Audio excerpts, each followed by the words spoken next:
जय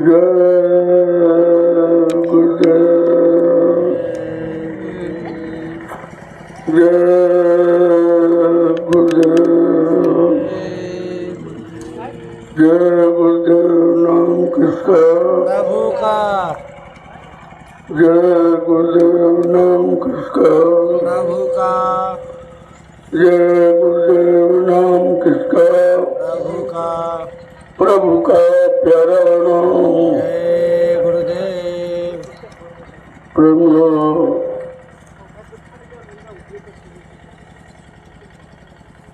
सत्संग वचनों को और परमार्थी सेवा और सुमरन ध्यान भजन, ये तीनों चीजें अनिवार्य हैं। थोड़ा थोड़ा समय आपको तीनों में देना चाहिए ताकि पूरा लाभ आपको मिल सके। जब तक सत्संग नहीं सुनोगे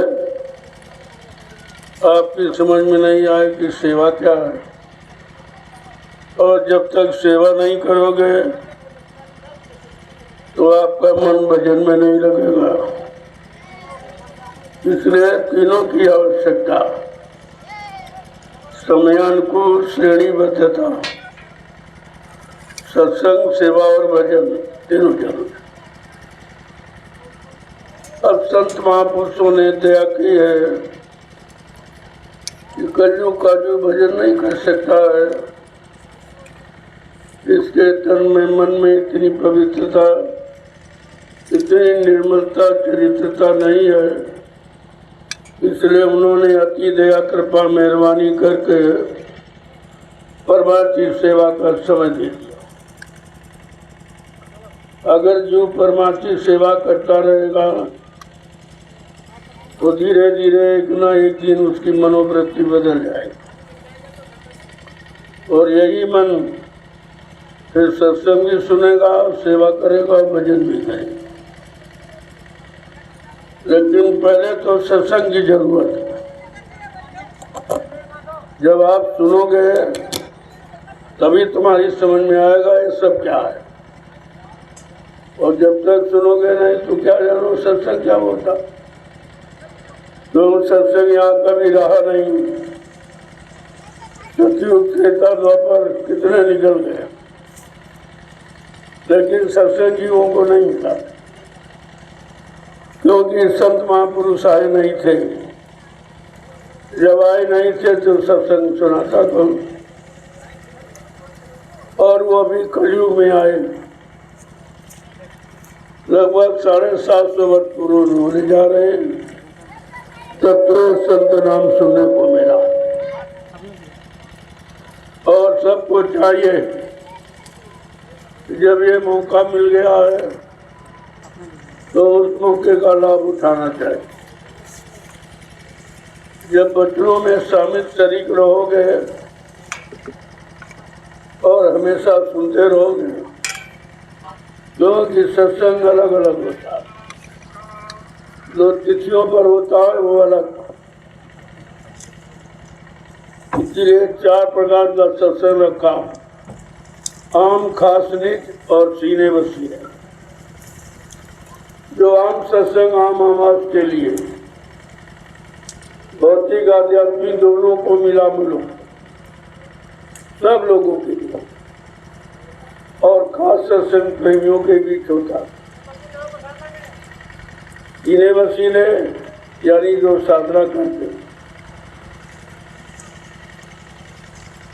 और निज अपनी निजी जीवात्मा के कल्याण के लिए, तो सबका प्रभाव अलग अलग है। जो आप तिथियों पर आते हो, जो धार्मिक तिथियां महापुरुषों ने बनाई है, उन पर सत्संग अलग होता है, और उनका प्रभाव तुम्हारे शरीर पर, शरीर के शुद्धिकरण के, ये शरीर ही साधन धाम का माध्यम है। यही साधन धाम है, ये साधनों का धाम, इसमें मोक्ष का दरवाजा है। इसलिए इसका महत्व है। शरीर तो सभी योनियों में है, लेकिन ये मोक्ष का दरवाजा जो खोलने का अधिकार नहीं, और इसे मोक्ष के दरवाजे की जानकारी के लिए संत महापुरुष आते हैं और आपको वही युक्ति देते हैं कि जीव मोक्ष गति को कैसे पाएगा,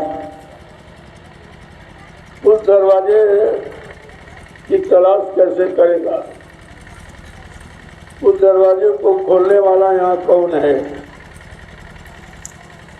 कहा गुरु कोई खोज करो भाई, बिन गुरु राह कोई नहीं पाए।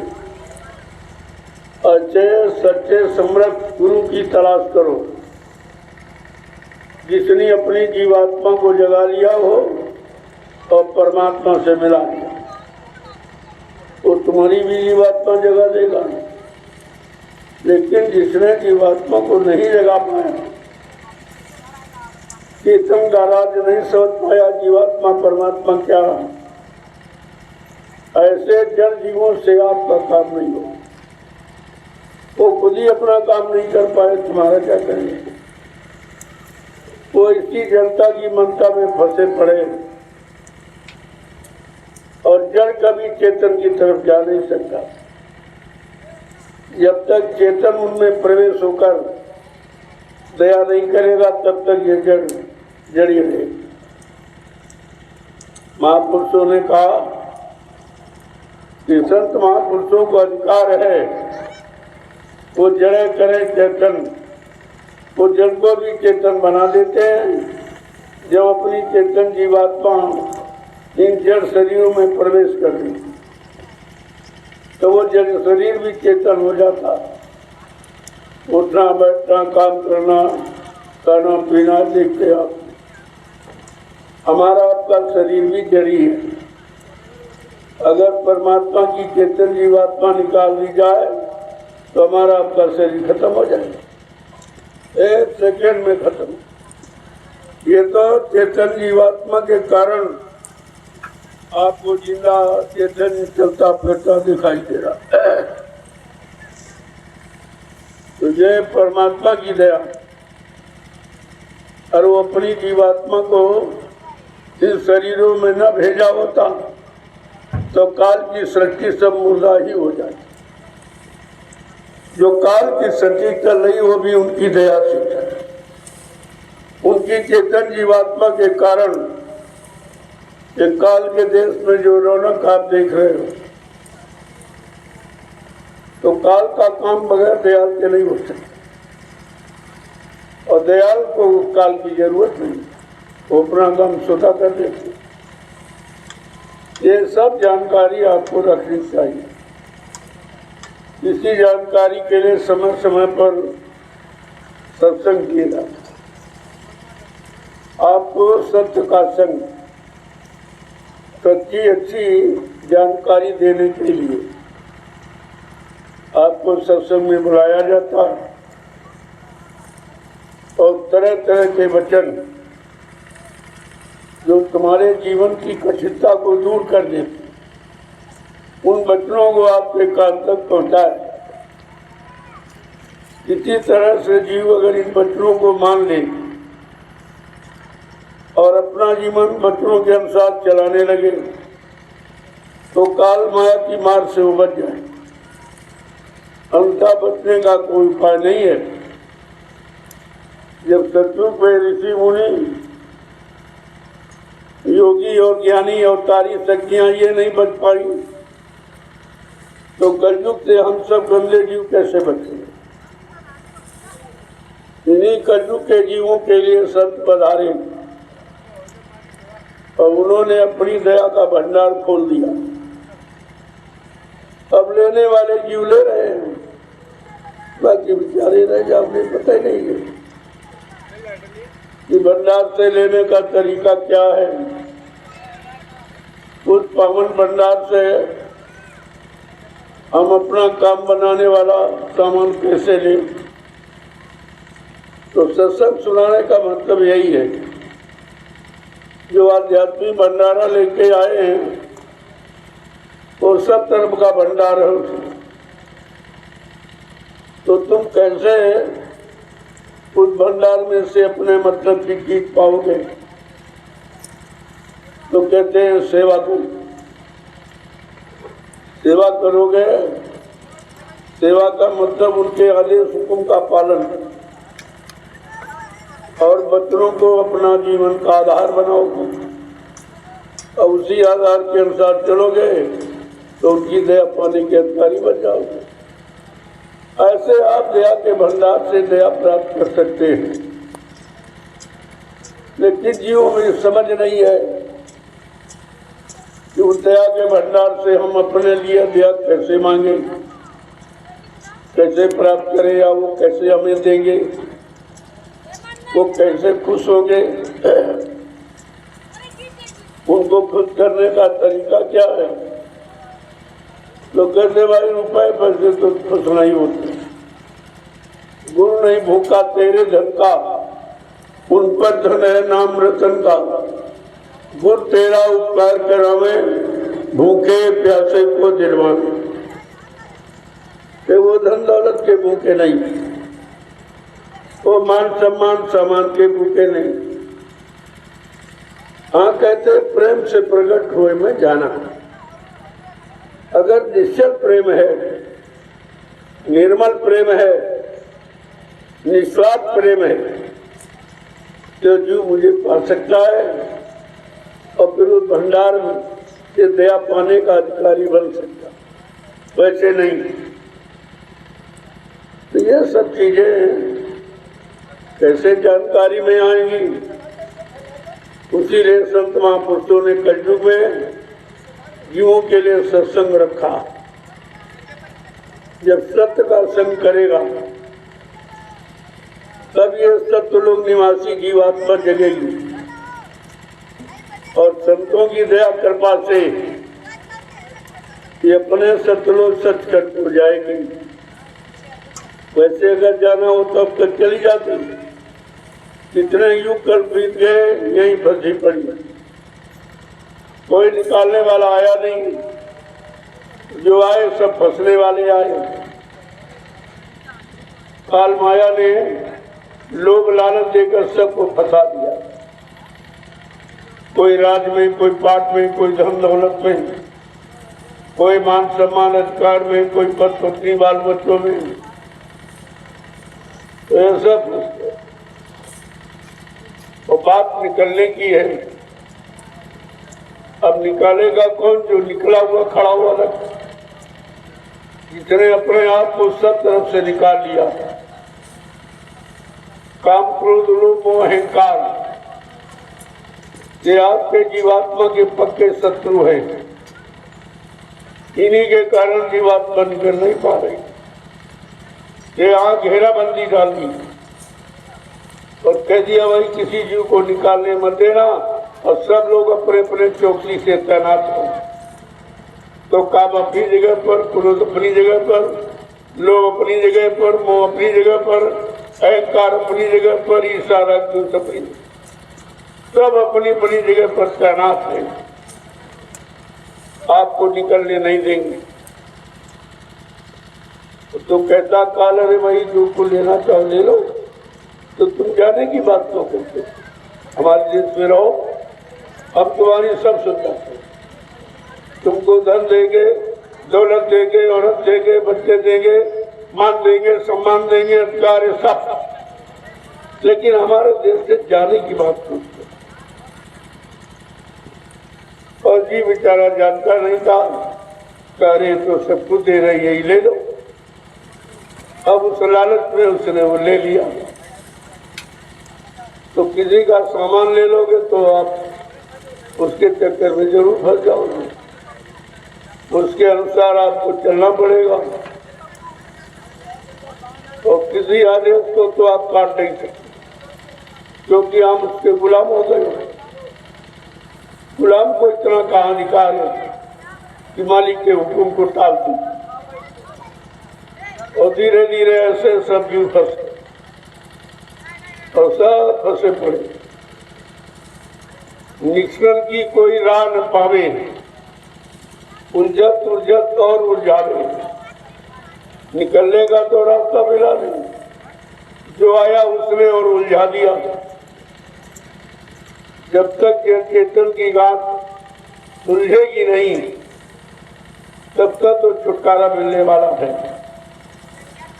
इस उलझन में आपकी व्यवस्था कोई सुलझने वाली नहीं है, तो तुम उलझ रहे हो और निरंतर उलझने वाला ही काम करते हो। संत महापुरुषों ने धीरे धीरे इस उलझन को सुलझाने के लिए उन वचनों को आपके एकांत तक पहुंचाया जो तुमको हर तरफ से मुक्त कराने वाले, हर तरफ से छुटकारा दिलाने वाले। उन वचनों की तरफ जीव को मोड़ा और निरंतर आपको संदेश देते। तुम जागो न जागो, सुनो न सुनो, वो तो तुम्हारी जिम्मेवारी, लेकिन वो अपना काम बराबर किया करते हैं, क्योंकि वायुमंडल में और बहुत से जीव हैं। वो तुम्हारे लिए केवल नहीं होता, वो पेड़ पौधों को भी सुनाते, उनमें भी जीवात्मा। और ये पेड़ पौधे न झूठ बोलते, न लोभ लालच है इसमें न क्रोध है, न मोह है, न किसी का अहंकार, सबको फल देते। तो इनमें भी जीवात्मा बैठी है। इन जीवात्माओं के बारे में किसी ने कुछ कहा नहीं, तो संतों ने इस भूमंडल पर जितने भी जीव, वो सब के हित में आया। केवल मानव के हित में ही नहीं, संपूर्ण जीवों की, वो चाहे जिस योनि में हो।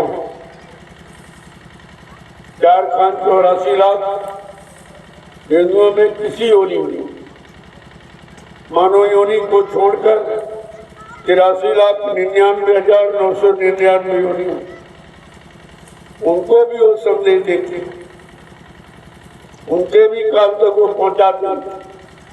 उनमें किसी तरह का कोई भेदभाव नहीं, वो सबके होते हैं और सबके हित की बात करते हैं।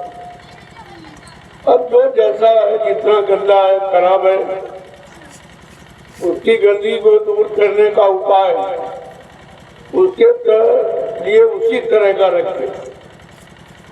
और इसी को देखकर जीव में शंका हो जाती है, उनके साथ ये कर रहे, हमारे साथ क्यों नहीं कर रहे, उनको ये दे रहे, हमको क्यों नहीं दे रहे। वहाँ ऐसा कुछ है, जो जिस व्यवस्था से जीव जगेगा वैसी व्यवस्था से उसको जोड़ देते और उसी व्यवस्था में रखकर उसका काम हो जाता है। जो शंका करने वाले विचार ऐसे रह जाते, तो संत मत में शंका है ही नहीं, और असंभव शब्द कोई बना नहीं। जो आज तक किसी ने संभव नहीं कर पाया, उसे संभव बनाने के लिए ही आए और सृष्टि में पूरा काम होगा। न आप उनको समझ सकते हो, न इन आंखों से देख सकते। उनका सूक्ष्म शरीर, सूक्ष्म रूप वो अद्भुत शरीरों में विद्वान रहता, जिस शरीर से वो जीवों का काम करते, और आप उस बोल को समझ नहीं सकते हो किस बोल में उनका शब्द रूप शरीर काम कर रहा, या वो शक्ति किस शरीर में उन्होंने प्रवेश की।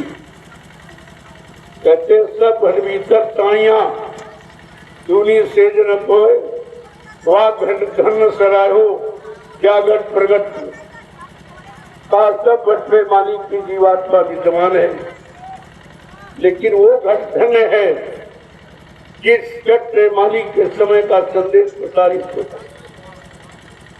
अपना ज्ञान, अपनी युक्ति जिस शरीर से है लोगों तक पहुंचाते रहते, कहते वो शरीर मेरा ही है। इसलिए कहा मेरे अनंतो रूप, और तुम उन रूपों में से किसी को नहीं जानते, तो तुमको अपने काम की बात सोचनी चाहिए कि हमारी जीवात्मा का कल्याण कहाँ से, जहां से हो जाए तुम समझ लो यही मालिक का रूप। मालिक की दया इसी से आपके काम तक पहुंचाई जा रही है। जब बच्चों का जितना ज्यादा पालन करोगे तो धीरे धीरे शंका खत्म होगी, और जब तक शंका नहीं जाएगी तब तक आपको आत्मविश्वास नहीं होगा, और जब तक आत्मविश्वास नहीं होगा कोई चीज आपको मिलने वाली नहीं। तो इन सब चीजों को ध्यान में रखो। सत्संग कोई निरर्थक नहीं होता। हर समय पर वचनों का राज अलग अलग होता है। जो वचन तुम्हारे काम के हैं, तुम्हारे काम में सहयोग करने वाले, उन्हीं वचनों को समय से आपके काज तक पहुंचाया जाए। वो अपना समय बेकार नहीं करे। तुम भले अपना सुनकर बेकार कर दो, और आपने कर ही दिया। जब इतने दिनों सुनाया गया तो आपने क्या, किसी की समझ में तो आया नहीं। अगर एक भी वचन समझ में आ जाता तो तुम अपने गुरु को कभी नहीं छोड़ते, कभी अपने गुरु में तुम शंका नहीं करते, कोई भूल भ्रम संदेह ही नहीं, वहां तो शंका रह ही नहीं सकती। शंका का समाधान गुरु के वचनों से ही होता है, और वो सब करके दिखा देते हैं। अगर जीव सुनकर नहीं समझ पाता है तो अपने जो उनका समय निश्चित है उस समय पर करके दिखा देंगे हम, लेकिन तब तक आपका जीवन निरर्थक चला जाएगा। अगर समय से जुड़ जाओ और समय से उसको अपने जीवन में उतारने लगो विश्वास करके, तो आपको लाभ मिल जाएगा। जो लाभ चाहने वाले प्रेमी वो कभी अपने गुरु के वचनों में कोई शंका नहीं, गुरु में कोई शंका नहीं करते, क्योंकि गुरु शंका निवारण करने वाला होता है। वहां शंका संदेह बोल भ्रम टिक ही नहीं सकता। अगर उस दरबार में आप शंका करते, उसका मतलब है अभी आप दरबार को जान नहीं पाए, दरबार की महिमा आपकी समझ में नहीं आ पाई है। और जिस दिन समझ जाओगे उसी दिन अपने आप को न्यौछावर कर दो और प्रायश्चित करोगे, मैंने बड़ी गलती की। अगर पहले समझ जाता तब तक हमारा बहुत काम हो जाता। तो धीरे धीरे वो समय आ रहा, इस घड़ी आपको पछताना पड़ेगा। जो 10 जुलाई 1952 से 2012 ये 60 वर्ष का समय आपको समझाने जगाने में दिया, और आपने इतना समय गंवा दिया। न गुरु को समझ पाए, न गुरु के वचनों को। गुरु किस लिए आए, किस काम के लिए आए, ये भी आप नहीं जान पाए, क्योंकि आपने अपना काम उसे करा नहीं पाया। तो नुकसान के सिवा आपके हाथ में कुछ नहीं लगा। और अगर इसी तरह शंका संदेह भूल भ्रम में पड़े रहोगे तो कुछ मिलने वाला नहीं है। तब तक आपका जीवन खत्म हो जाएगा। कि जीवन रोज का रोज कम ही हो रहा। एक एक दिन जो सुबह शाम कह के निकाल रहे हो, ये आपका जीवन कम होगा, और एक दिन ये गिनती समाप्त हो जाएगी। क्योंकि कलयुग में 100 वर्ष का समय आपको मिला, वो भी अच्छा खान पान, अच्छी संग सोबत, अच्छे कर्म करोगे तो। बुरे खान पान, बुरी संग सोबत में पहुंच गए तो 50 में खेल खत्म हो जाएगा। तो कितने लोग जा रहे हैं गंदा खान पान में, फंस गए, वो 30-40 में ही चले जाए। यानी ये तो अपने जीवन में आग लगाना हुआ कि तुम अपने जीवन में आग लगा रहे हो, तो तुम दूसरे के जीवन को क्या समझोगे। और यही कारण है कि दूसरे जीवों का भी जीवन, उन जीवों को मारना, काटना, सताना और उनके मुर्दा मांस को खाना, ये सब अज्ञानता ही तो आती है। अगर ये जानकारी हो जाए कि जैसी हमारे में दर्द है वैसे इसमें भी दर्द, ये भी परमात्मा का बनाया और हमारा भी बनाया।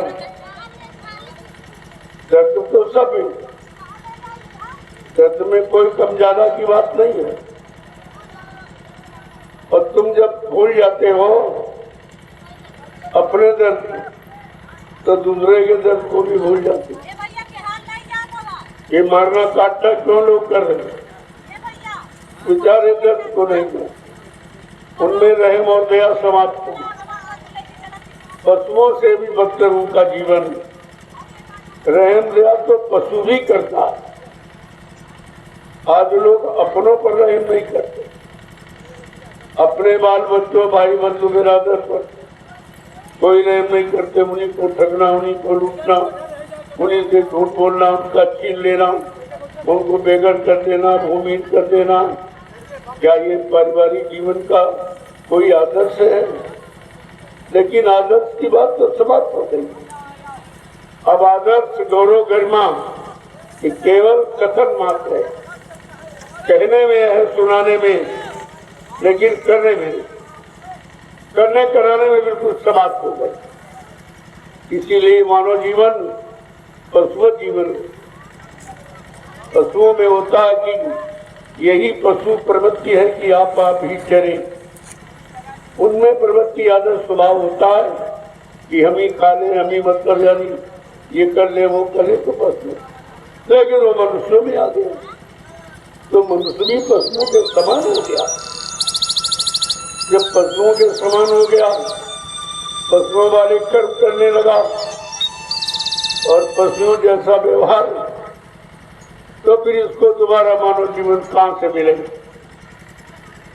परमात्मा ने कहा अगर कुछ चलो पार जाने वाला कर्म नहीं कर सकते हो तो मानव कर्म तो करो, ताकि दोबारा तुमको मानव जन्म मिल जाए और जो तुमने इकट्ठा किया इसका प्रयोग कर दो। तुम तो मानव जन्म पाने वाले भी कर्म नहीं करते, सब पशुओं वाले कर्म। तो पशुओं की संख्या बढ़ जाएगी और मनुष्यों की संख्या कम हो जाएगी। ये सब देखते जाइए आप और समय से सब जानकारी दीजिए। कोई ये नहीं कर सकता अरे भाई महात्माओं ने बताया क्यों नहीं। महात्मा तो उसके जानकार थे, उन्हें सृष्टि का पूरा हाल मालूम है, सारी योनियों का हाल मालूम, किस कर्म करने से किसी को योनि में जाना पड़ता, जन्म लेना पड़ता है। ये कर्मानुसार जन्म होता है। अगर कर्म व्यवस्था ठीक हो जाए तो तुम्हारा जन्म सही जगह हो जाए। लेकिन कर्मों की बात कोई न जानता है, न कोई जानने चाहता, जानना भी नहीं चाहता।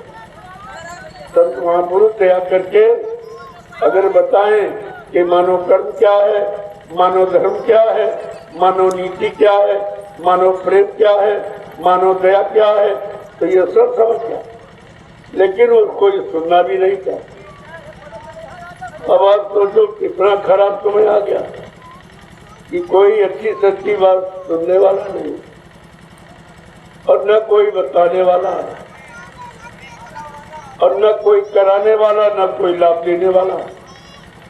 तो फिर जीवों को लाभ मिलेगा क्या? स्वतः तो जीव सक्षम है नहीं वो ये लाभ प्राप्त कर ले अध्यात्म।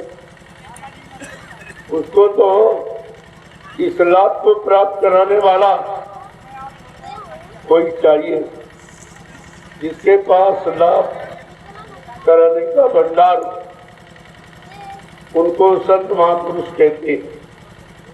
उनके पास मानव जीवन के हर समस्या का समाधान, हर लाभ देने की उनमें क्षमता, हर पाप कर्म खत्म करने की उनके पास युक्ति है। लेकिन तुम वो लोग जब तक उनके करीब ना हो जाओगे, उनके आदेश हुकुम वचनों का पालन नहीं करोगे, अपने जीवों को सीमित जीवन को सीमित करके रख करके उसका पालन नहीं करोगे तब तक तो आपको लाभ नहीं होगा। इसलिए मानव जीवन को सार्थक बनाने के लिए आज मानव भूल गया कि हम अपना जीवन कैसे जिए। ये खाना पीना कमाना ये जीना नहीं। ये तो 6 कर्म सभी जीव करते हैं। आहार निद्रा भय मैथुनस, खाना पीना सोना और कमाना, मलमूत्र त्याग करना, आल औलाद बच्चे पैदा करना, ये तो कितने जीव ये काम सब जानते और सभी से इसी काम में लगे रहे। और इसी काम में तुम लग गए तो तुम्हारा जीवन पशुओं जैसा हो गया। अरे मानव जीवन कुछ विशेष कर्म के लिए, वो विशेष कर्म क्या है कि अपनी जीवात्मा जगाओ और परमात्मा से मिलाओ और जीवात्मा को अपने घर पहुंचाओ। ये है मानव का सच्चा कर्म। अब इतने लोग मानव जीवन पाए हुए हैं, अरबों लोग, लेकिन इतने लोग अपने मानव जीवन को सार्थक बना रहे, बहुत कोई चंद लोग। पहली बात वो जानते नहीं बेचारे, और जनाया जाए तो मानने को तैयार नहीं, तो फिर कैसे सार्थक। और कलयुग में तो ये बड़ा कठिन है।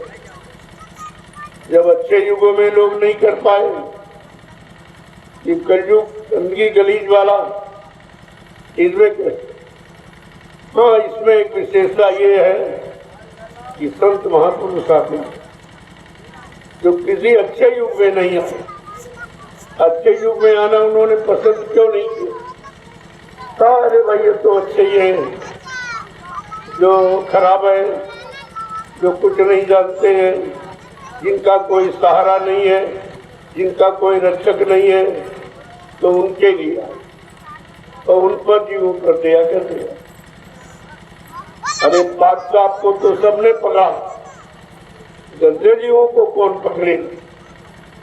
यही संतों की महिमा। उन्होंने आपसे पूछा नहीं तुम कितने गंदे हो, कितने गंद कर्म किए हो, कितना गंदा खान पान किया, ये कुछ आपको को नहीं पूछा और आपको शरण में ले लिया, गोद में बैठा लिया और नामदान दे दिया। ये कोई नहीं। अगर बच्चा अपने शरीर की गंदगी में लिपटा पड़ा हो तो माँ भी गोदी नहीं लेती। गंदगी में कोई नहीं गोद लेता, लेकिन मालिक की दया देखो, कर्मों की गंदगी की बदबू तो इस कच्ची पेशाब से भी ज्यादा, लेकिन तुम्हारे बुरे कर्मों को बिल्कुल ध्यान ही नहीं दिया। पाप कर्मों की कोई गणना गिनती नहीं की और ना आपसे पूछा और ना आपसे परहेज किया और तुमको शरण में ले लिया और गोद में बैठा लिया। जैसे माँ बेटे को गोद में बैठा, ऐसे गोदे में बैठा कर यानी अपना बनाकर और नाम था। लेकिन ये बेचारा भागा कहाँ समझ पाता, उनकी दया को कैसे समझेगा वो? क्योंकि दया का कभी एहसास तो उसको हुआ नहीं। वो क्या जाने दया कैसी होती है, कैसे आती, किस कर्म से आती है, किस नीति रीति से आती, कुछ नहीं मालूम। तो दया अगर अचानक आ भी गई तो भी रही आप समझते हैं कि जो दया की गई 10 जुलाई 1952 से प्रमाण है, और एक पर नहीं 45 करोड़ जीव, लेकिन साझे कोई जीव रख पाया हो, बाकी सब ने दया को फेंक दिया। वो रखना ही जाने।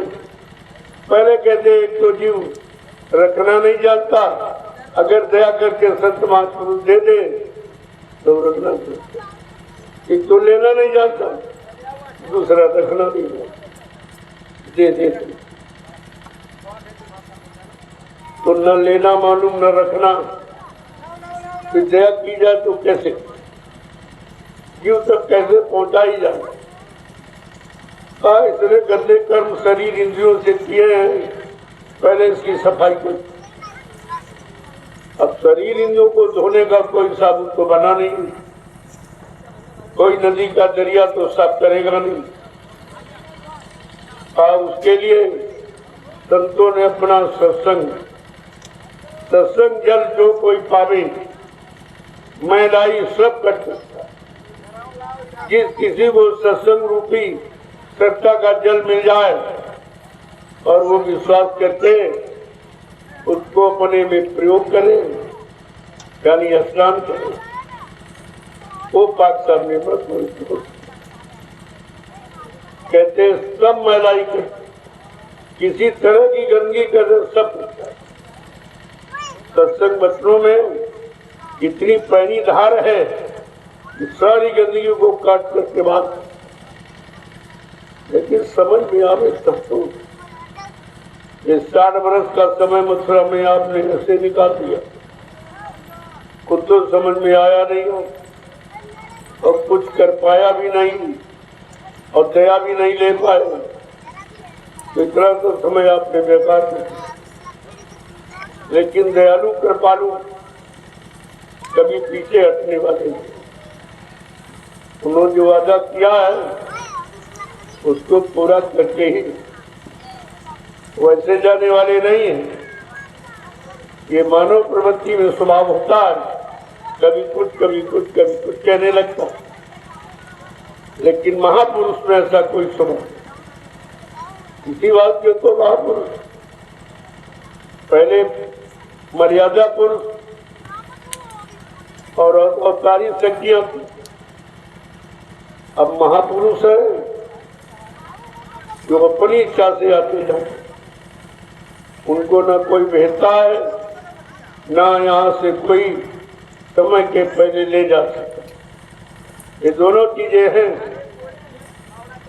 जो अपनी इच्छा से आया है, अगर काम की कोई जानकारी दी है या कोई वादा किया है बच्चों से, तो जब तक एक एक वचन को पूरा नहीं कर देंगे यहाँ से जाने वाले नहीं।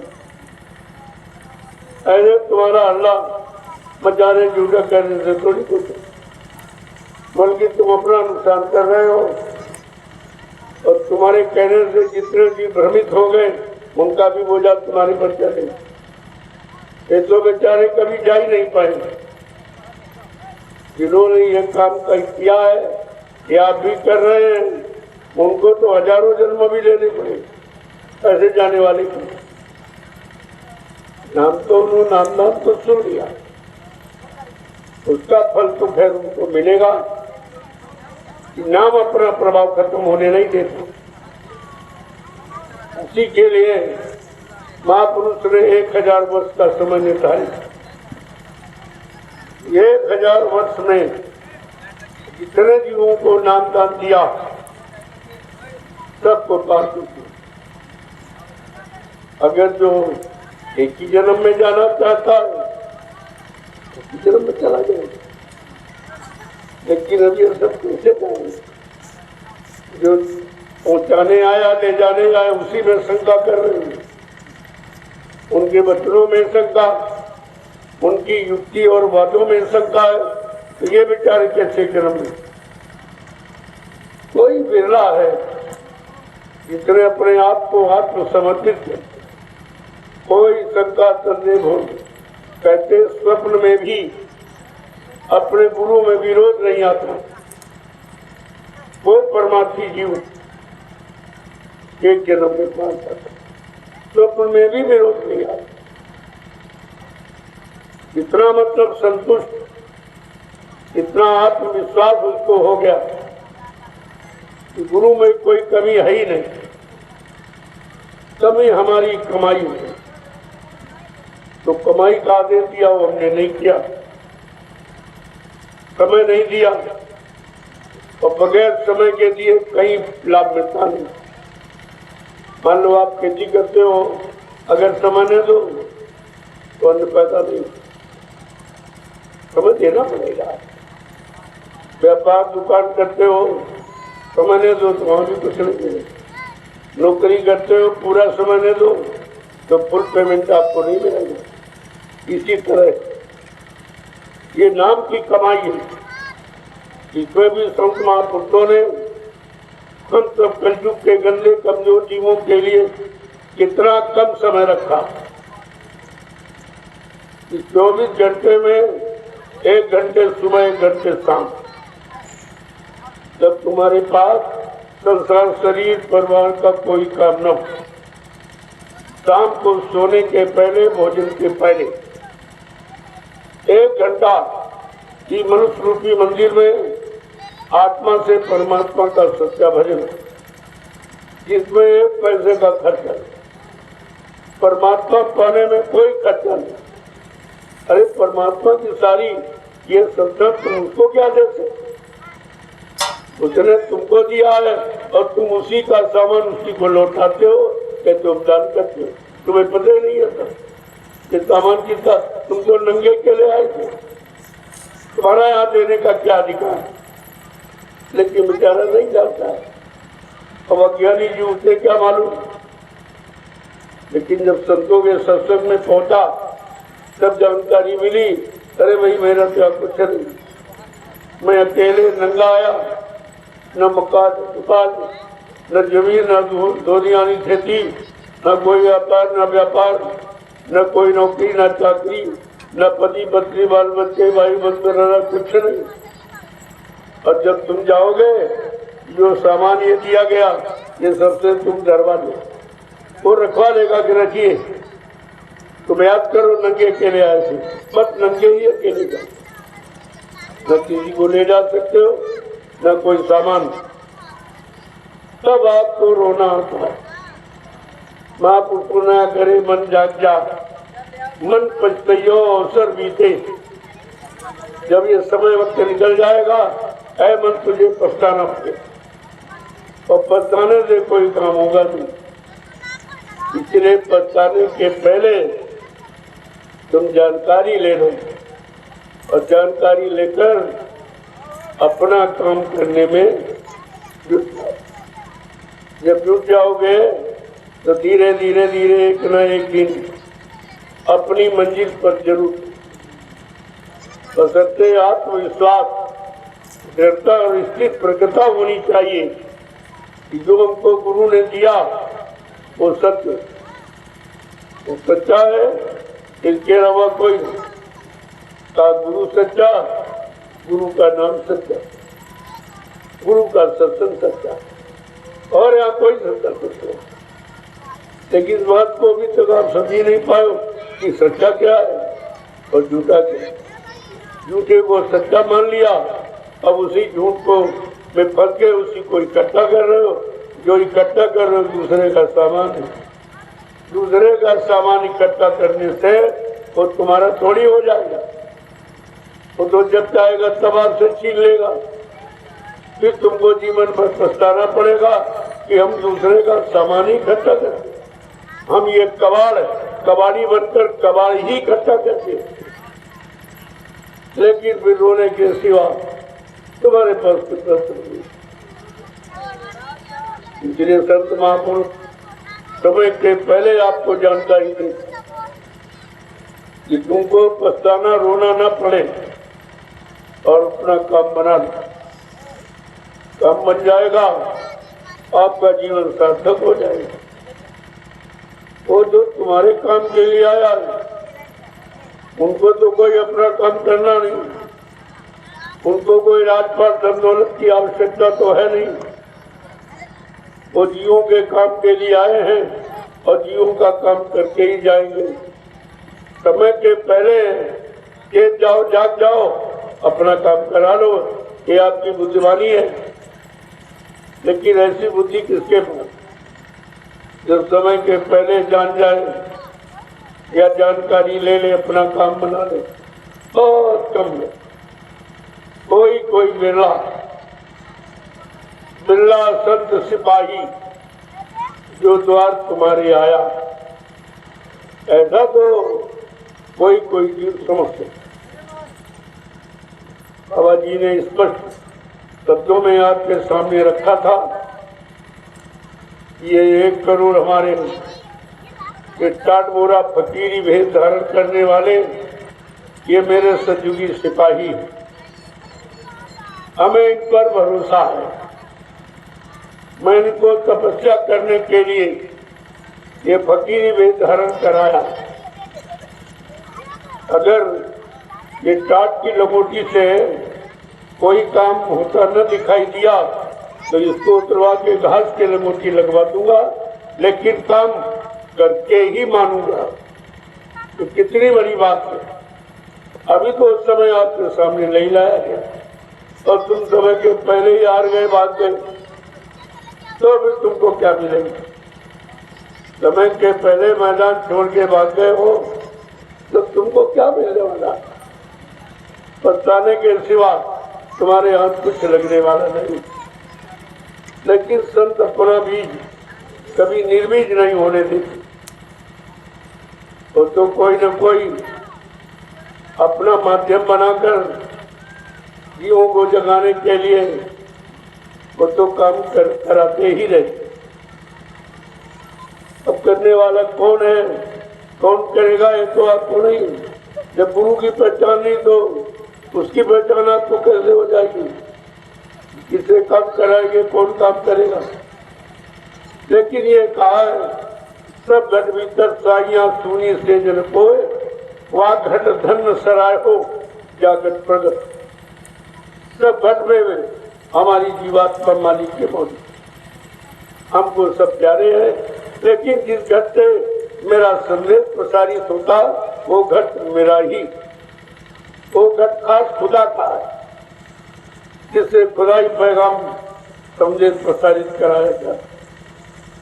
और उसको भी पता नहीं कि हमसे क्यों कराया जा रहा, क्या कराएंगे, आज क्या कराएंगे नहीं मालूम, कल क्या कराएंगे उसको खुद नहीं मालूम। का मैं जो चाहूंगा वो कराऊंगा। अगर बता दूंगा तो अहंकार आ जाएगा। अहंकार आ गया तो किया सब बेकार हो जाएगा। इसलिए कहा तुम्हें कमाई करने का आदेश पालन करने का अधिकार है, खर्च करने का कोई अधिकार नहीं, क्योंकि ये दौलत हमारी तुम्हारी मेरी निजी है। ये नाम मेरा जगाया हुआ, ये मेरी निजी दौलत है। तो कमाई करके अंत में जहाँ तुम्हारा काम कोई नहीं करेगा, इसी नाम की कमाई की वही को पेश करके काल के सारे कानून को फाड़ कर किया जाएगा और अपने जीव का काम कर दिया जाएगा। इसलिए आपको खर्च करने का चलते पहले के लोग तो थोड़ा बहुत उनको मिल गया, भौतिक लाभ को बर्दाश्त नहीं कर पाए। जो क्रोध आ गया तो वो श्राप दे दिया और खुश रह गए तो आशीर्वाद दे दिया। आशीर्वाद श्राप में सब चला गया, कुछ नहीं गया। तो कहा मैं तो जानता हूँ कलयुग का जीव तो जब सतयुग देता तो अपन के जीव नहीं तो रोक पाए। वो थोड़ा सा जो लाभ उनको भौतिक दे दिया गया, तो यह आध्यात्मिक लाभ कलयुग का जीव कैसे रोकता है। इसलिए 1 मिनट का करते हो तो 1 मिनट का आपका जमा, 2 मिनट का करते हो 2 मिनट का जमा, 10 मिनट का करो 10 मिनट का आपका जमा। यहाँ मतलब जो भी आप करते हो, समय देते हो, आदेश पालन, वो सब आपका जमा रहेगा और उसी से तो तुम्हारा काम करा दिया जाए। जब तुम्हारी जीवात्मा धर्मराज दरबार में पेश होगी, वो खाता खोलेगा, तुमने ये खराब किया, वो खराब किया, ये किया, वो किया, उसी समय गुरु कहेगा नहीं नहीं, ये मेरे आदेश का पालन। इतने घंटे जीवन में इसने नाम की कमाई में दी, ये परमात्मा सेवा में दी है, जिसमें करोड़ों लोगों का लाभ निहित है, जो कभी किसी ने नहीं किया। जब ये वही पेश होगी, इसके आगे वो धर्मराज की वही को खारिज कर दिया जाएगा और गुरु अपने जीवों को बचा लेगा। इसलिए आपको खर्च करने का अधिकार नहीं है। और आप समझते हो हमको कुछ नहीं, न दिखाई दे रहा न सुनाई दे रहा। अरे दिखाई सुनाई दे के क्या कर लोगे? कहीं बर्तनबाजी करोगे, कहीं आशीर्वाद का हिसाब खत्म हो जाएगा, क्योंकि फोकट का माल आपको मिला है और जिसने कमा करके दिया है उसे मालूम है कि तुमको हमारी कमाई है, ये तुम्हें कमाने का अधिकार है, खर्च करने का अधिकार है। ये आपकी समझ में आता नहीं, जैसे कुछ नहीं हो रहा, वहां जब से गए न भजन होता, न ध्यान होता, न सुमरन होता, अरे सब होता। जब ये कह दिया गया केवल हाजिरी दो, उससे में तुम्हारी सब कुछ मान लिया जाएगा। पड़े रहो दरबार में धक्का धनी के खाओ, कबहू दीन दयाल के भरन पड़ेगी खाओ। जब ये है इस पर खुश है तो फिर आपको करना ही क्या, और तुम कर ही क्या सकते हो? क्या कभी तुमने किया है? जैसे लोग कहते हैं हमारा भजन नहीं बनता, तुमने कहा क्या कभी बनता? क्या कभी बनाया तुमने? जब भजन का रास्ता था ही नहीं, केवल पूजा पाठ, तीर्थ व्रत, दान, हवन, जप, यज्ञ, तपस्या के सिवा रास्ता ही नहीं था, तो तुमने उनमें जन्म लेकर तो कभी किया नहीं है। ये तो बिल्कुल नवीनतम रास्ता, इसलिए चुपचाप लगे रहो। जो आदेश मिल जाए बस यही समझो भजन, आदेश पालन ही भजन, और तो तुम कर ही नहीं सकते।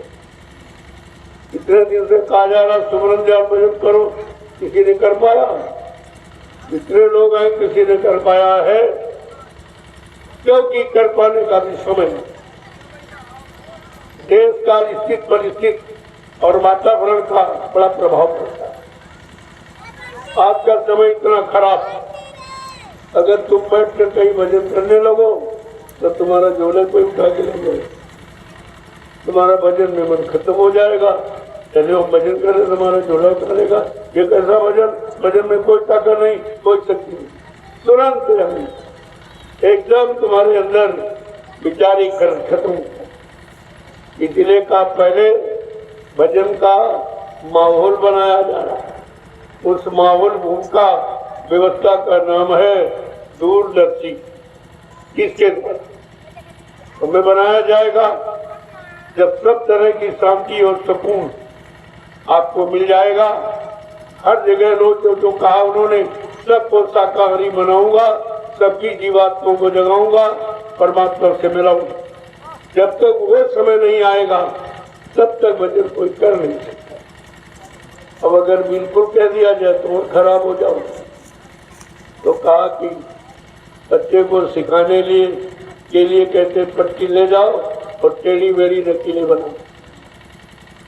टेढ़ी मेढ़ी लकीरें जो बनाने लगता, धीरे धीरे ये चीज सीधी बनाने लगती। ये टेढ़ा मेढ़ा रास्ता जो आप चल रहे हो तो अभी कैसे तय कर पाओ, लेकिन कम से कम बैठो। तो जब बैठने की हाजिरी आपकी मंजूर है और बैठने में ही आपको लाभ देने का वादा, फिर तुम्हें किस बात की चिंता? ये समय निकल जाएगा, फिर आपको करना पड़ेगा। तो कहा कि अभी सामने कर लो, दया हो जाएगी। कुछ तुम करो, कुछ हम करें, और हमारी तुम्हारी मेहनत से मालिक की दया हो जाएगी। कितनी बार आपसे कहा गया, लेकिन तो बात ही और इशारे नहीं समझ पाते, और इसीलिए मतलब यानी प्राप्त नहीं कर पाते। तो हर चीज की जानकारी समय से आपको दी जा रही है। हिंदुस्तान का विश्व में कोई नहीं कह सकता। अब तो विश्वव्यापी समझने से सब जगह पहुंच रहा, क्योंकि ये काम विश्व में कहीं हो ही नहीं रहा। लोग दिन में परिश्रम करना भूल गए, ये रात्रि में जो श्रमदान सेवा हो रही है कौन जानता? ये रात्रि श्रमदान सेवा ये सबको चकित किए हुए, क्योंकि ये सीधा प्रसारण यहाँ से हो रहा, और सबकी नजरअंदाज, सबको मतलब यानी दिखाया जा रहा कि देखो तुम समझते थे कहीं कुछ नहीं है, लेकिन नहीं, हिंदुस्तान धार्मिक धरा है, वहाँ पर आज भी धर्म की नींव इतनी मजबूत है, ये सब आपका दिखाएगा। अध्यात्म की जड़ें जितनी मजबूत तरीके से गाड़ी जा रही है, जिसको लाखों बरस कोई उखाड़ के फेंक नहीं सकता। पहले तो देखो, समझो, तुम ये काम कर रहे हो, तुम्हें नहीं मालूम, और तुमको खुद ही कोई इससे स्वार्थ नहीं पूछा जाए भाई तुमको मजदूरी मिलती क्या, इसलिए आए हो, ये मिट्टी क्यों ढो रहे हो, कहते भाई आदेश है, आदेश के सिवा और कुछ आप कहते ही नहीं। तो आदेश का मतलब ये आप आदेश पालन कर रहे हो, और जो आदेश पालन कर रहा उसको लाभ से वंचित कौन रखेगा, तो लाभ आप पाई जाओगे। और ये लाभ आप साधारण है कर सकते, अरे भाई खोद रहा है कोई, और कोई भर रहा है, कोई उठवा रहा है, कोई ले जा रहा, एक डलिया में कितने लोगों का लाभ देखिए आप, एक डलिया मिट्टी में कितने लोगों का परमार्थ बनना, पहले इसको समझो। और तुम करके भी नहीं समझ पा रहे हो कि कितना बड़ा लाभ है। और ये इसलिए रखा गया, कोई जीव ये न कहे कि हमारे बस का कुछ है, अरे भाई कुछ नहीं, तुम खड़े को देखो, जितनी देर सेवा चले उतनी देर खड़े रहो, तभी तुम्हारी उपस्थिति मान ली जाएगी। कि खड़े रहकर तुमने, अरे भाई देखने वाला भी तो कोई होना चाहिए। तमाशा अगर जो करता है और देखने वाले न हो तो तमाशा का मतलब क्या, ये जो हो रहा है परमार्थी यानी काम, तो इसे देखने वाला भी तो होना चाहिए, और देखने वाला ही कोई परमार्थी हो, क्योंकि जितनी देर सेवा चल रही इतनी देर वो खड़ा भी नहीं रह सकता, वो भी उसके बस की बात नहीं कि प्रेमियों को मेहनत को खड़ा होकर देखे। तो जो देखोगे आंखों से ये अच्छा काम, सच्चा काम, आदेश पालन का जो आंखों से देखोगे, ये तुम्हें कहीं देखने को भी नहीं मिलेगा। क्या ये लाभ नहीं है? अरे दर्शन का लाभ तो आई है, तो सब आपको करना चाहिए धीरे धीरे। जब समझने लगोगे तो लाभ तुम्हारी झोली में होगा। लाभ कोई देता नहीं है, वो लेने वाला जो कर्तव्यशील तो जबरदस्ती लाभ ले लेता, छीन लेता। तो ये कितना बड़ा लाभ है। अब आपको ये भी नहीं बन पता कि ये मिट्टी कितने युगों की जमी हुई। आज एक कलयुग की मिट्टी सतयुग में जा रही है, क्योंकि यहाँ पर लोग आएंगे, बैठेंगे और सतयुग का संदेश सुनेंगे। देखो कैसा जी वो गरीब खेल रही है, और किसी की बुद्धि में नहीं समझ में आता, केवल मिट्टी देख रहा हूँ, कुछ नहीं। अरे मिट्टी नहीं है, एक दिन तुम्हारा शरीर भी मिट्टी में मिल जाएगा। शरीर को मिट्टी में मिल जाने से पहले अगर मिट्टी से ही तुम्हारा काम हो जाए तो इससे बड़ा और कोई काम नहीं। ये बात आपको समझनी चाहिए।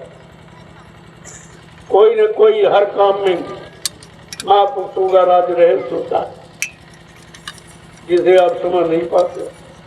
और बड़ा काम तो आप कर नहीं सकते, वो आप में क्षमता नहीं है, लेकिन ये छोटा काम तो है। काम छोटा है, लाभ बड़ा है।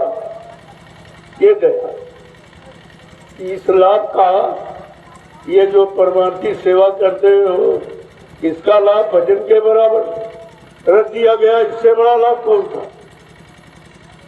क्योंकि भजन तो जीव कर नहीं सकता। कलयुग में तामस दे भजन नहीं हुई, तामसी आहार है, तामसी विचार है, तामसी क्रियाकलाप कर्म है, तो बेचारा कर ही नहीं सकते। तो इसलिए संत महात्माओं ने, उनको तो काम करना ही है, उनको तो जीवों को ले जाना ही है, तो कोई न कोई तरीका युक्ति तो वो निकालेंगे, और वो भी सरल से सरल। कितनी बार बाबा जी ने मथुरा में आपसे कहा कि अगर हम अपने बच्चों को परेशान तकलीफ देखेंगे तो बहुत सरल युक्ति करें, बहुत सरल बना दूंगा। अब इससे सरल और क्या जो हो सके, ये तो हर व्यक्ति कर सकता है। जब सिर पे ये मिट्टी रखोगे तो कितने जन्मों के कर्म कटेंगे। तो ये मिट्टी जहाँ पर डालोगे वहीं पर बैठ कर लोग तो लाखों बरस तक सुमरन ज्ञान भजन करेंगे। ये छोटा मोटा लाभ नहीं है, इसे मिट्टी मत समझो, ये समझो परमार्थी। हम इसी के लायक हैं वो सेवा हमको मिलेगी। अरे भाई नहीं आप रोक सकते हो तो उठवा सकते हो। और वही लाभ है, क्योंकि मिट्टी की डलिया जब तक उस जगह नहीं पहुंच जाएगी, इसमें कितने लाभ जोड़ दिए गए प्रेमियों, खोदने वाला, भरने वाला, उठाने वाला, ले जाने वाला, फिर कितने वहां पहुंच गए एक आदमी उतारने वाला, खड़ा उतार के कितने लोगों का लाभ एक डलिया में। पहले ये छोटा मोटा लाभ नहीं है, और ये काम हर व्यक्ति कर सकता है, इसमें कोई परेशानी आपको। अरे भाई कुछ नहीं, जहाँ मिट्टी डाली रही वहां जाके हाथ से बराबर करो, तो जो हाथों से आपने बुरा कर्म किया है वो भी कट जाएगा उधर। ये सब शरीर के हर अंगों, जिन अंगों से जैसा जैसा आपने कर्म किया है, उस कर्मों की अदायगी का रास्ता संत महापुरुषों के पास और किसी के पास कोई आपके कर्मों की अदायगी नहीं करा। एक पाप कर्म को कोई माफ नहीं कर सकता, इतना बड़ा ज्ञानी ज्ञानी हो। अब तुम जानते नहीं, इसलिए अपनी मनमानी करने लगते हो कि नदी नहा लो तो पाप धुल जाएंगे। क्या ये पानी पाप होता? तो इसमें जितने जीव रहते हैं वो तो 24 घंटे उसमें रहते, उनके पाप नहीं धुल पाए। तुम्हारे एक दिन में जा रहे तो क्या हो? ये तो संतों की सड़क है, ये गंगा जमुना, ये नदियां संतों की सड़क। जब तुम वहां जाओगे स्नान के लिए, कोई न कोई संत महापुरुष मिल जाएंगे, वो तुमको तुम्हारी जीवात्मा जगाने का रास्ता दे देंगे। इसलिए ये रखा गया। स्नान का मतलब ये कि संतों की सड़क, संत महापुरुष पहले इसी किनारे चलते थे, कोई साधन था नहीं, रेल मोटर, सड़क यातायात थे नहीं, पैदल चलते थे। तो जीवों के कल्याण के लिए उन्होंने इस नदियों के किनारे चलना अच्छा था। कोई न कोई भक्त जीव मिल जाएंगे, उनका काम हो जाएगा। ये पुराना रास्ता। अब तो ऐसा कुछ है नहीं कि संत महात्मा नदी के किनारे चले, अब तो बात खत्म हो गई। अब वो रास्ता बंद हो गया, तो वो घर घर जा के संदेश देने लगे, दरवाजे दरवाजे बाहर पुकार लगाकर अपना आत्मिक संदेश देने लगे लोग। और सरल कर दिया। ये है उनकी दया। दया में क्या नहीं हो सकता।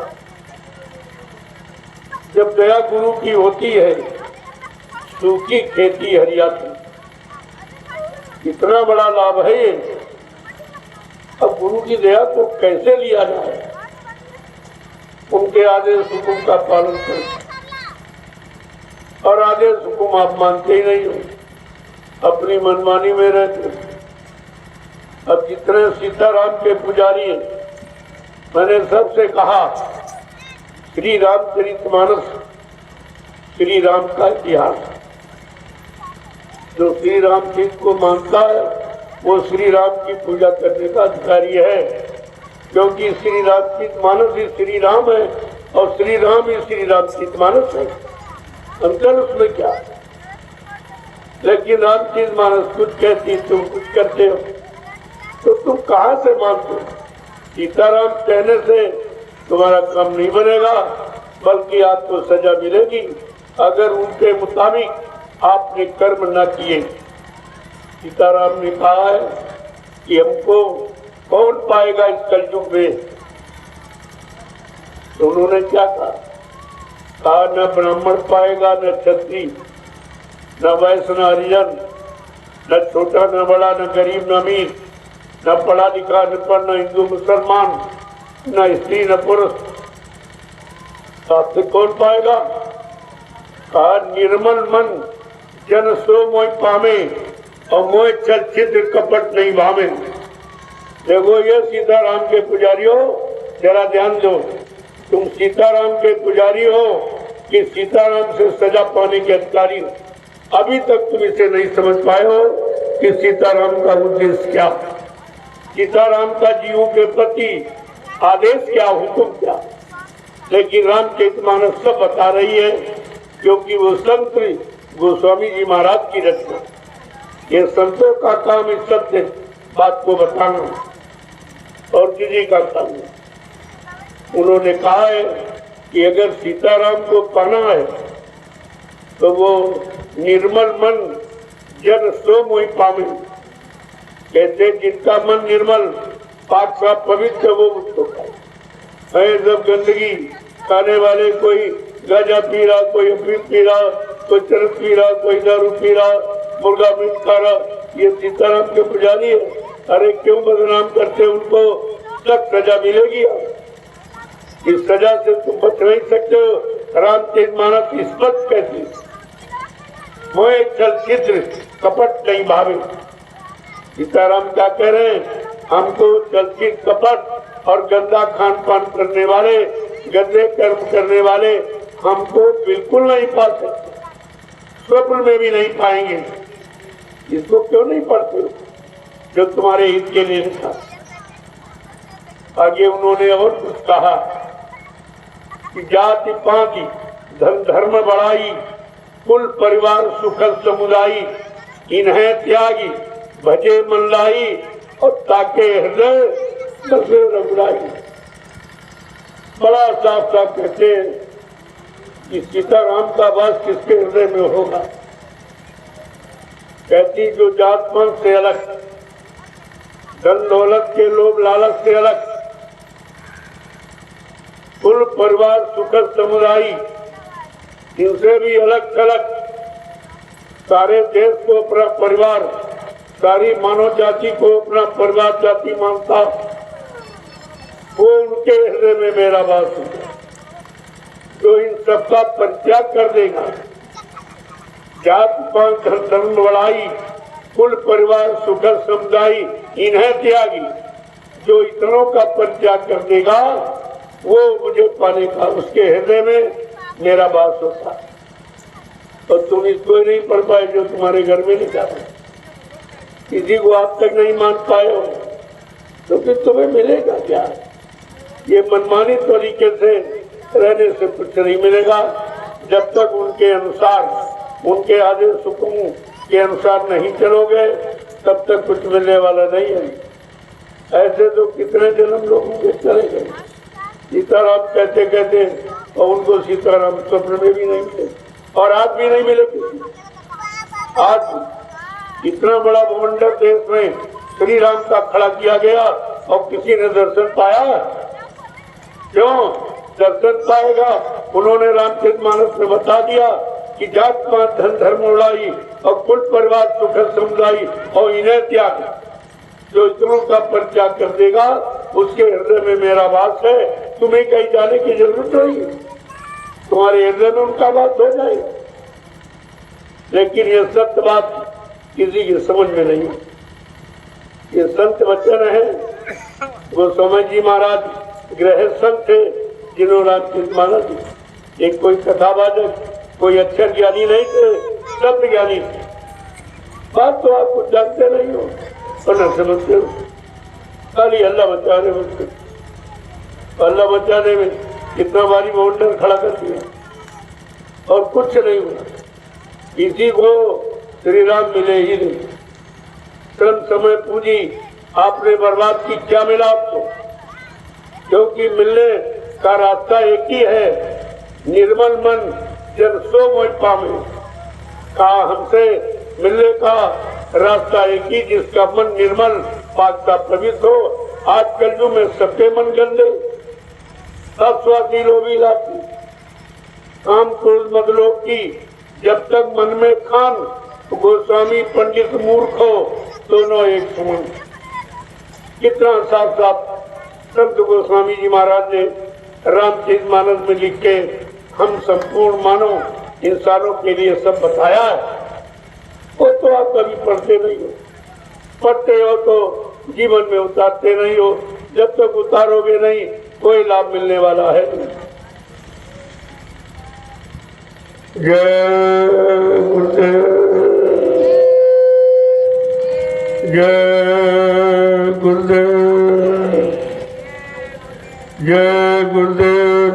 किसका? जय गुरुदेव नाम किसका? प्रभु का प्यारा नाम। प्रेमियों, इन बच्चों को जो सुन रहे हो, देखो दोनों काम आते हैं, दोनों लाभ आप प्राप्त कर रहे हो। कानों से संदेश सुन रहे हो, उसका लाभ अलग, और शरीर इंद्रियों से जो सेवा कर रहे हो उसका लाभ। दो सेवाओं का लाभ ऐसा तरीका अपनाया गया है कि आप दोनों लाभ प्राप्त करो, क्योंकि वचन तो कानों से सुने जाते हैं, शरीर इंद्रियां तो खाली रहती हैं, उनको सेवा में लगा दिया कि शरीर इंद्रियों से जो पूरे कर्म किए हैं उसको इस मिट्टी से मांझो, साफ कर, उससे आपके पाप कर्म सब साफ हो जाए, क्योंकि ये वो मिट्टी है जहाँ पर डाल रहे हो। आगे आने वाले भविष्य में लाखों लोग इसी मिट्टी पर बैठ के भजन करेंगे, सेवा करेंगे, सत्संग सुनेंगे, लोगों को प्रसाद वितरण, भोजन भंडारा चलाएंगे। ये कितना बड़ा लाभ इस मिट्टी में छिपा हुआ।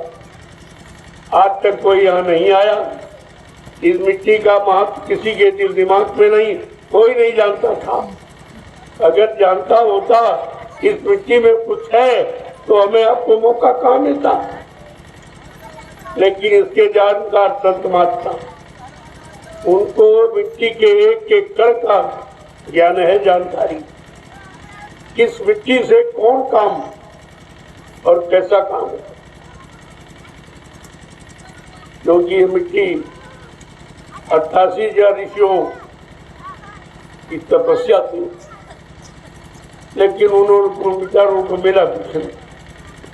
हजारों वर्ष बिल्कुल नंगे ही खड़े रहे, हड्डियों को सुखा दिया, गला दिया, शरीर को लेकिन मिला कुछ, क्योंकि मिलने का रास्ता तो संत महापुरुषों के पास, और वो उन युगों में आए नहीं थे, वो कलयुग में आए। अभी वो आपके काम के लिए आए, उनके काम के लिए आए ही नहीं थे। तो विचारों ने सारा जीवन तपस्या में गला दिया, सुखा दिया, और कुछ नहीं। जब तक मिलाने वाला जानकार नहीं मिलेगा तब तक कौन दे सकता, ये जब तक किसी में नहीं है। और आपके लिए सरल कर दिया तो इसमें भी तमाम लोग नहीं पा पाएंगे, कठिन था तब सब नहीं पा पाए। तो 88,000 ऋषियों की बात क्यों की जाए? क्या इतनी जनसंख्या थी उस समय? तो बहुत थी, सबके लिए नहीं लिखा। केवल 88,000 लोगों ने तपस्या त्याग संयम किया था, बाकी कोई नहीं किया। और आज भी अरबों लोग हैं देश में, लेकिन कितने कुछ चुने हुए लोग ही ये परमार्थी श्रमदान सेवा में लगे हैं, बाकी किसी के समझे नहीं आ रहा तो उल्टी सीधी और निंदा आलोचना की करता, और कर्मों का बोझा बढ़ा रहा लाता रहा। मुझे क्या मालूम है क्या हो रहा?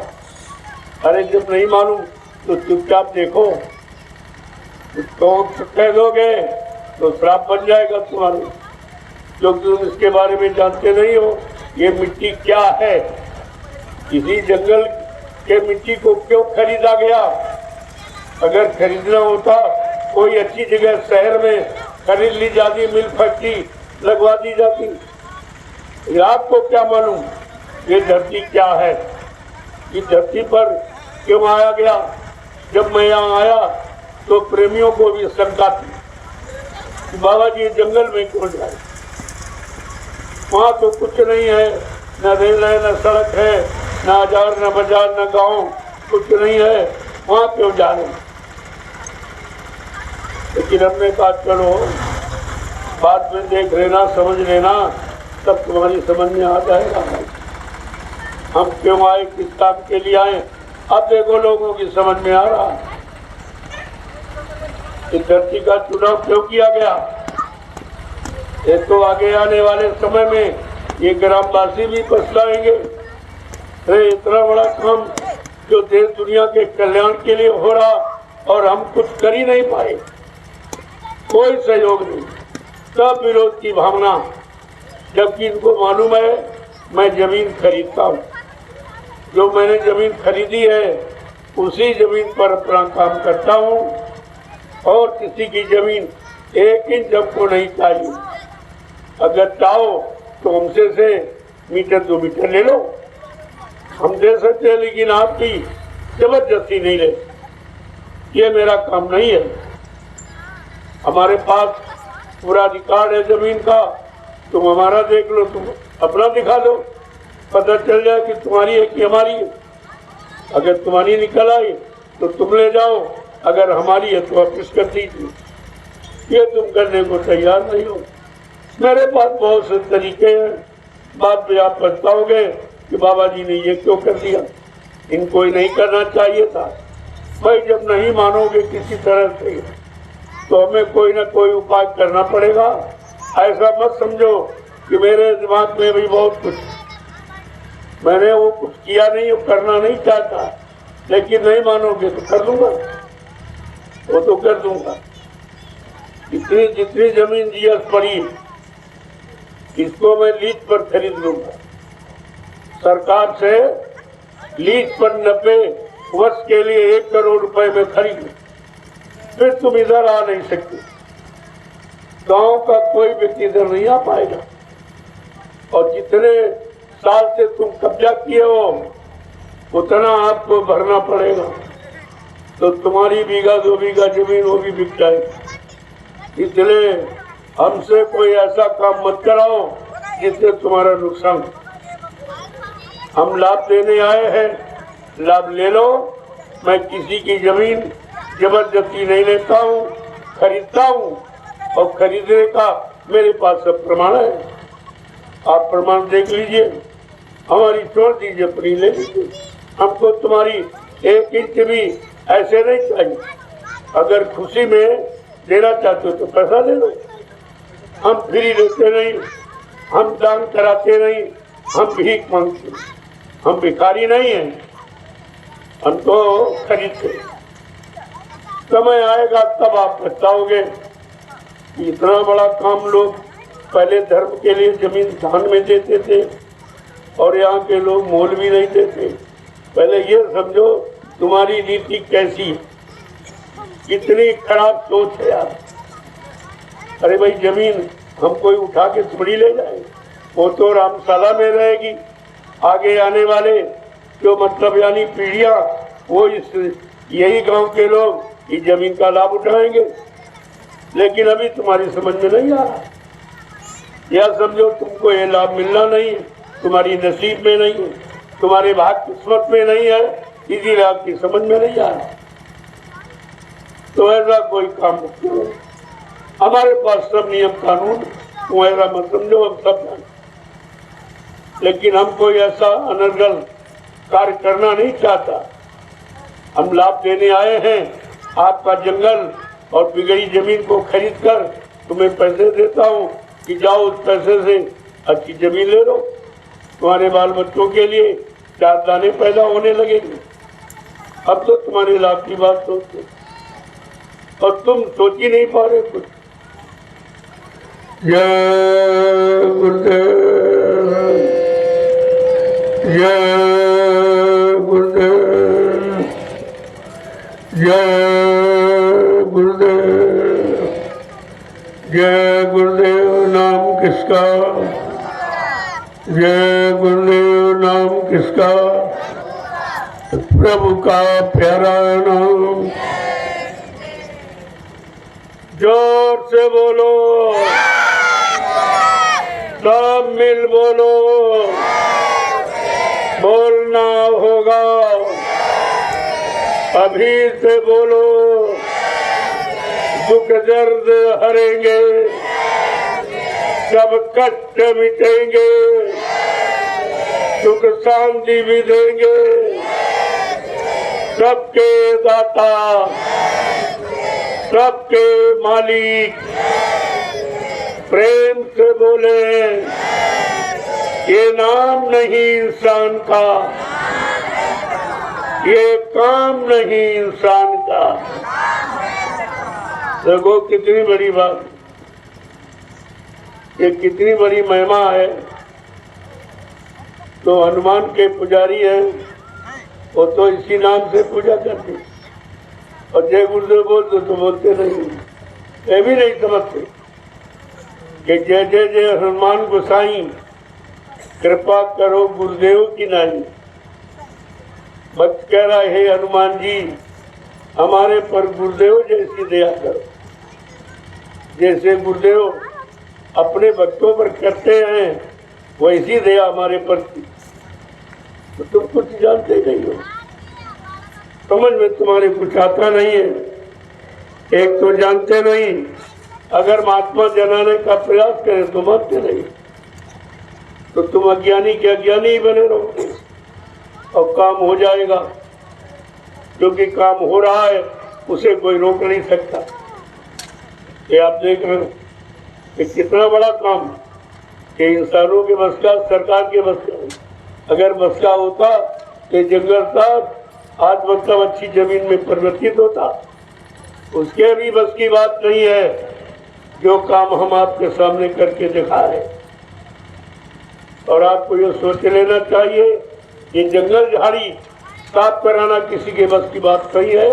इसमें तुम्हारे लाखों रुपए चले जाएंगे, पैसे तुम्हारे पास है नहीं।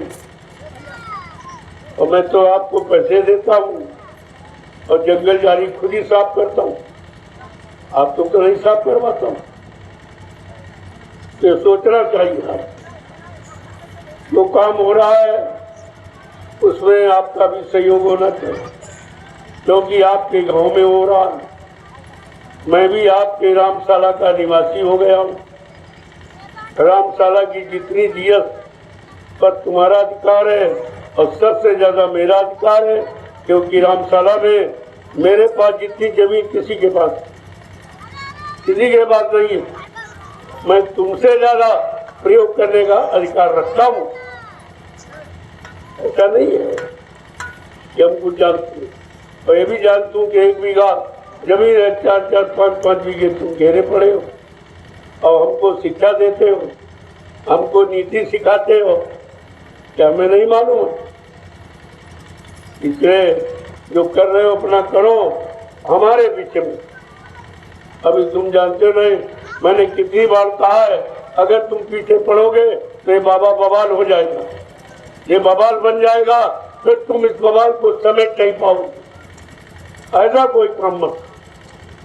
मैं तुम्हारे अच्छे के लिए आया हूँ, अच्छी सोच सबके प्रति रखता हूँ, लेकिन जब तुम विवश लाचार मजबूर कर दोगे तो कोई न कोई कदम उठाना पड़ेगा। जय गुरुदेव, जय गुरुदेव, जय गुरुदेव नाम किसका, जय गुरुदेव नाम किसका, प्रभु का प्यारा नाम। को जो लोग थक गए आप प्रसाद ले लीजिए, और जो सेवा करते अपना करते रहे। धीरे धीरे यहाँ भीड़ लगाने की जरूरत नहीं है। जितनी देर यहाँ खड़े रहोगे उतने में 10 जगह मिट्टी डालो। अरे सेवा का विषय ध्यान रखो, समय खराब मत करो।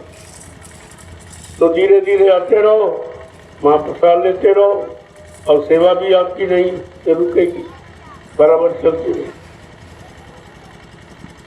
जो लोग बैठे हो या थक गए हो तो प्रेमी आए, प्रसाद ले लीजिए। बाकी जैसे जैसे बुलाता जाऊं आप लोग आते जाओ।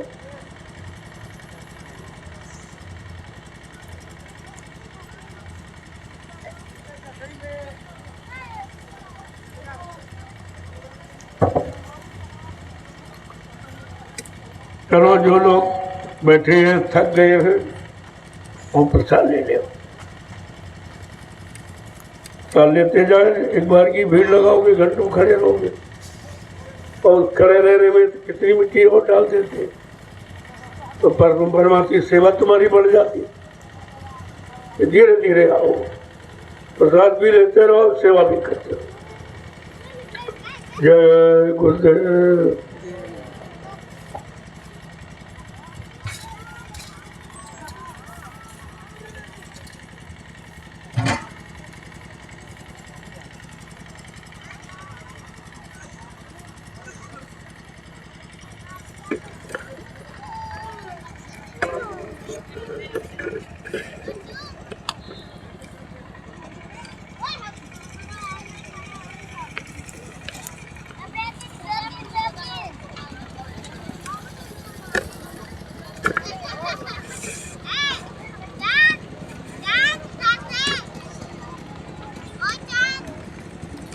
Jangan